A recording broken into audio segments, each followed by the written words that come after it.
श्री दुर्गा नवरात्रि व्रत कथा।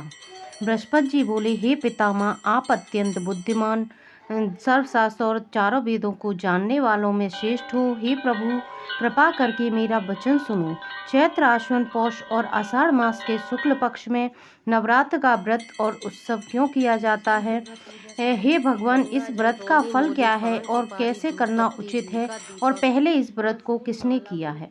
सो विस्तार से कहूँ। बृहस्पति जी का ऐसा प्रश्न सुनकर ब्रह्मा जी कहने लगे, हे बृहस्पति, प्राणियों का हित करने की इच्छा से तुमने बहुत ही अच्छा प्रश्न किया है। जो मनुष्य मनोरथ पूर्ण करने वाली दुर्गा महादेवी और सूर्य नारायण का ध्यान करते हैं, वे मनुष्य धन्य हैं। यह नवरात्रि व्रत संपूर्ण कामनाओं को पूर्ण करने वाला है। इसके करने से पुत्र चाहने वाले को पुत्र, धन चाहने वाले को धन, विद्या चाहने वाले को विद्या और सुख चाहने वाले को सुख मिलता है, और रोगी मनुष्य का रोग दूर हो जाता है। कारागार में पड़ा हुआ मनुष्य बंधन से छूट जाता है। मनुष्य की तमाम आपत्तियां दूर हो जाती हैं। उसके घर में संपूर्ण संपत्तियां आकर उपस्थित हो जाती हैं। वंध्या और काक वंध्या को इस व्रत के करने से पुत्र हो जाता है। समस्त पापों को दूर करने वाले इस व्रत के करने से ऐसा कौन सा मनोरथ है जो सिद्ध नहीं हो सकता? जो मनुष्य इस अलभ्य मनुष्य देह को पाकर भी नवरात्र का व्रत नहीं करता, वह माता पिता से हीन हो जाता है, अर्थात उसके माता पिता मर जाते हैं और अंग से हीन हो जाता है, उसके संतान उत्पत्ति नहीं होती। इस तरह वह मूर्ख अनेक दुख भोगता है। इस व्रत को न करने वाला मनुष्य निर्दयी, धन और धान्य से रहित तो भूख और प्यास के मारे पृथ्वी पर घूमता है और गूंगा हो जाता है। जो सधवा स्त्री भूल से इस व्रत को नहीं करती है, वह पति से हीन होकर नाना प्रकार के दुखों को भोगती है। यदि व्रत करने वाला मनुष्य सारे दिन उपवास न कर सके तो एक समय भोजन करे। उस दिन बांधवों सहित नवरात्रि व्रत की कथा श्रवण करे। हे बृहस्पति, जिसने पहले इस महाव्रत को किया है, उसका पवित्र इतिहास मैं तुम्हें सुनाता हूँ। सुनो, तुम सावधान होकर सुनो। इस प्रकार ब्रह्मा जी का वचन सुनकर बृहस्पति जी बोले, हे पितामह, आप मनुष्यों का कल्याण करने वाले इस व्रत के इतिहास को मेरे लिए कहो। मैं सावधान होकर सुन रहा हूँ। मैं आपकी शरण हूँ, मुझ पर कृपा करो। ब्रह्मा जी बोले, पीठत नाम के मनोहर नगर में एक अनाथ नाम का ब्राह्मण रहता था। वह भगवती दुर्गा का भक्त था। उसके संपूर्ण सद्गुणों से युक्त मानो ब्रह्मा की सबसे पहली रचनाओं यथार्थ नाम वाली सुमति नाम की एक अत्यंत सुंदर पुत्री पैदा हुई। वह कन्या सुमति अपने पिता के घर बालकपन में अपनी सहेलियों के साथ क्रीड़ा करती हुई इस तरह बढ़ने लगी जैसे शुक्ल पक्ष में चंद्रमा की कला बढ़ती है।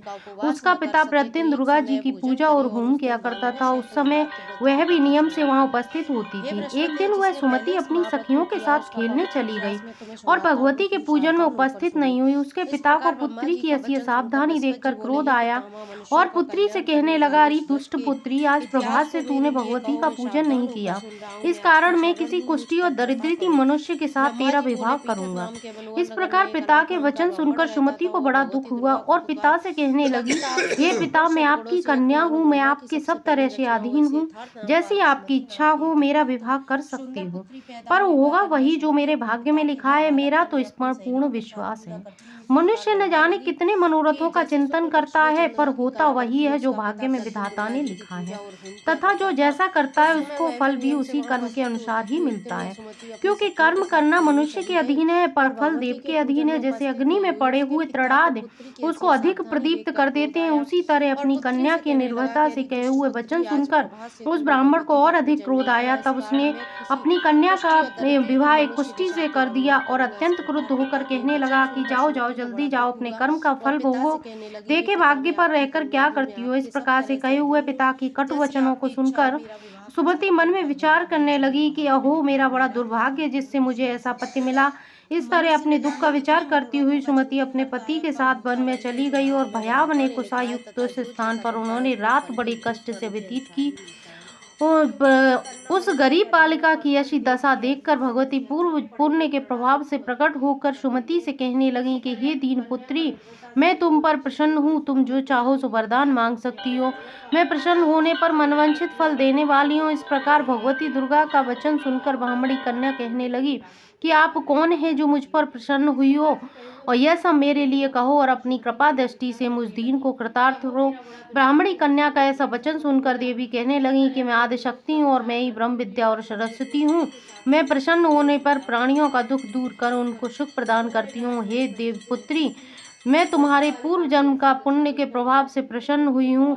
तुम्हारे पूर्व जन्म का वृतांत सुनाती हूँ, ध्यान से सुनो। तू पूर्व जन्म में निषाद भील की स्त्री थी और अति पतिव्रता थी। एक दिन तेरे पति निषाद ने चोरी की और चोरी करने के कारण तुम जो दोनों को सिपाहियों ने पकड़ लिया और ले जाकर जेल खाने में कैद कर दिया। उन लोगों ने तुम्हें और तुम्हारे पति को भोजन भी नहीं दिया। इस प्रकार नवरात्र के दिनों में तुमने ना तो कुछ खाया और न जल ही पिया, इसलिए 9 दिन तक नवरात्र का व्रत हो गया। हे पुत्री, इन दिनों में जो व्रत हुआ उस व्रत के प्रभाव से प्रसन्न होकर तुम्हें मनवांछित वस्तु दे रही हूँ।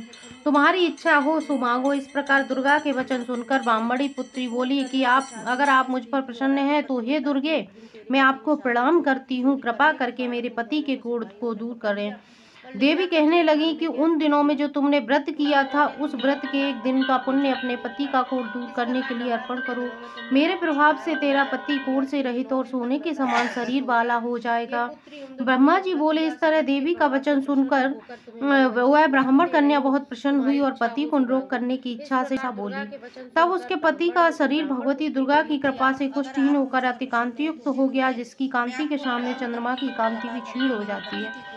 वह ब्राह्मण पुत्री पति की मनोहर देह को देखकर देवी को अति पराक्रमी वाली समझकर स्तुति करने लगी कि हे दुर्गे, आप दुर्गत को दूर करने वाली, तीनों जगत का संताप करने वाली, समस्त दुखों को दूर करने वाली, रोगी मनुष्य का रोग नाश करने वाली हो। तुम ही जगत की माता और पिता हो। हे अम्बे, मुझ अपराध रहित अबला को मेरे पिता ने कुष्ठी के साथ विवाह कर मुझे घर से निकाल दिया।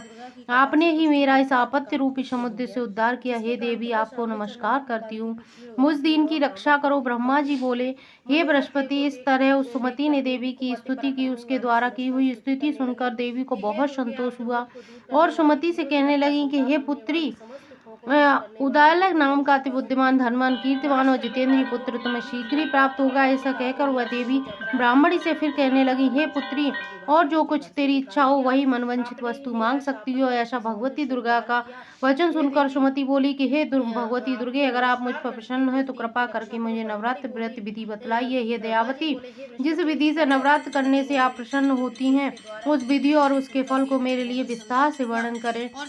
इस प्रकार ब्रह्मा जी के वचन सुनकर दुर्गा कहने लगी कि हे ब्राह्मणी, मैं तुम्हारे लिए संपूर्ण पापों को दूर करने वाली नवरात्र विधि को बतलाती हूँ, जिसको सुनने से मनुष्य पापों से छूटकर मोक्ष को प्राप्त हो जाता है। अश्विन या चैत्र मास के शुक्ल पक्ष की प्रतिपदा से लेकर 9 दिन तक या दोनों महीनों में विधि पूर्वक व्रत करें। यदि दिन भर व्रत न कर सके तो एक समय भोजन करें।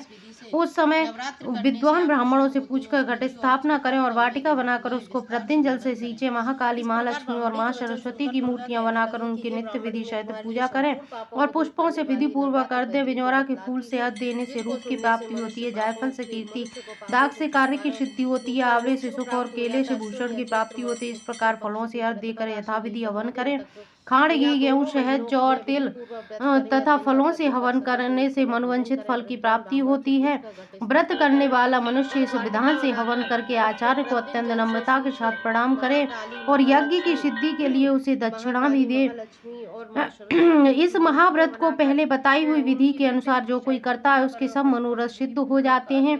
इसमें तनिक भी संशय नहीं है। इन 9 दिनों में जो कुछ दान आदि दिया जाता है उसका करोड़ों गुना फल मिलता है। इस नवरात्र के व्रत करने से ही अश्वमेध यज्ञ का फल मिलता है। हे पुत्री, इस संपूर्ण कामना को पूर्ण करने वाले उत्तम व्रत को मंदिर अथवा घर में ही विधि के अनुसार करें। ब्रह्मा जी बोले, हे बृहस्पति, इस प्रकार ब्राह्मणी को व्रत की विधि और फल बताकर देवी अंतर ध्यान हो गई। जो पुरुष और या स्त्री इस व्रत को भक्ति पूर्वक करता है वह इस लोक में सुख पाकर अंत में दुर्लभ मोक्ष को प्राप्त होता है। हे बृहस्पति, ये दुर्लभ व्रत का महात्म मैंने तुम्हारे लिए बतलाया है। ऐसे ब्रह्मा जी के वचन सुनकर बृहस्पति जी आनंद के कारण रोमांचित हो गए। बृहस्पति जी कहने लगे, हे पितामह, आपने मुझ पर अति कृपा की जो अमृत के समान इस नवरात्र व्रत का महात्म सुनाया। हे देव, आपके बिना कौन इस महात्म को सुना सकता है। ऐसे बृहस्पति जी के वचन सुनकर ब्रह्मा जी बोले, कि हे बृहस्पति, तुमने सब प्राणियों का हित करने की इच्छा से बहुत ही अच्छा प्रश्न किया है। तुमने बहुत ही अच्छा प्रश्न किया, इसलिए तुम धन्य हो। यह भगवती शक्ति संपूर्ण लोकों का पालन करने वाली है। इस महादेवी के प्रभाव को कौन जान सकता है। बोलो दुर्गे माता की जय, बोलो भवानी माता की जय, माँ काली की जय, माँ सरस्वती की जय, बोलिए सभी देवियों की जय जय जय, माता रानी की जय। इस प्रकार ये नवरात्र की विधि आप पूर्ण करें और इसको पढ़ते रहें, चैनल पे जुड़े रहें। धन्यवाद। जय माता।